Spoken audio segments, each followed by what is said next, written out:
In a time long past, the Bodhisattva was born as Karandaka, a wealthy merchant of Benares. He was a master of desert caravans, known for his wisdom and intimate knowledge of the treacherous trade routes through the Vannupatha. He knew the secrets of the stars for navigation and the language of the winds. Each year, Karandaka prepared a grand caravan of 500 carts loaded with precious goods. The carts were drawn by sturdy oxen and accompanied by 500 traders and attendants. Their destination was the distant border towns, where great profits awaited.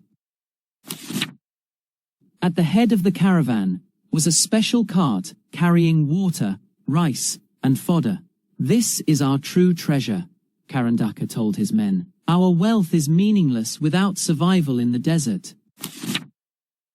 For days, the caravan journeyed, the wheels creaking a rhythmic song against the sand. The sun was a merciless eye, and the heat shimmered like a phantom lake. Karandaka was vigilant, seeking water each evening. Each evening, Karandaka had his men dig for water. "The desert holds life for those who know where to look," he said. They found enough to refill their barrels and quench their thirst.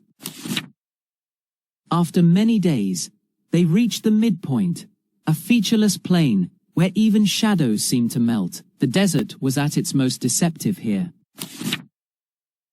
A young and arrogant carter, dazzled by mirages, shouted to the caravan, "Why toil? Let's drive straight across and arrive sooner." The young carter continued, "Why carry this water when we can reach the other side before it runs out?" A murmur of agreement spread through the weary travelers.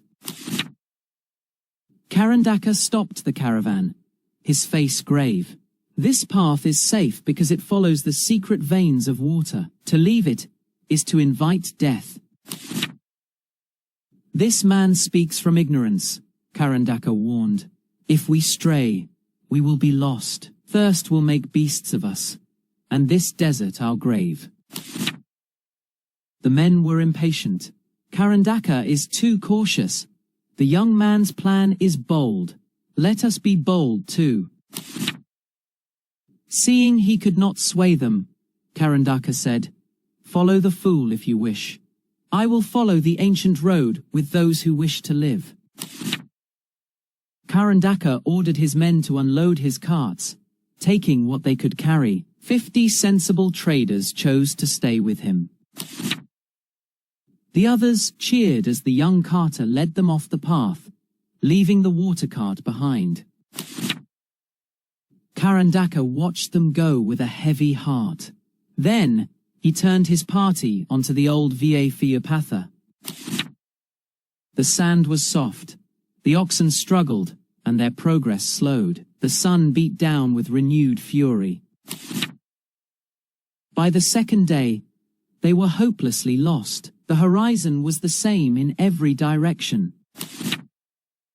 Mirages tormented them, showing lakes that vanished as they approached. Their waterskins grew light. Their water was gone. Their tongues swelled, their lips cracked. The desert revealed itself as a pitiless ocean of death. Mad with thirst, they slaughtered their oxen, drinking the blood, but it only increased their torment. One by one, they fell, their bodies becoming sun-bleached bones. The young carter was among the first to perish. Karandaka's party moved with care, traveling in the cool mornings and evenings, and always finding water. They emerged from the sands, weary but healthy, their goods intact, their lives preserved. Survivors stumbled into town, broken and skeletal, weeping with regret. "We were fools.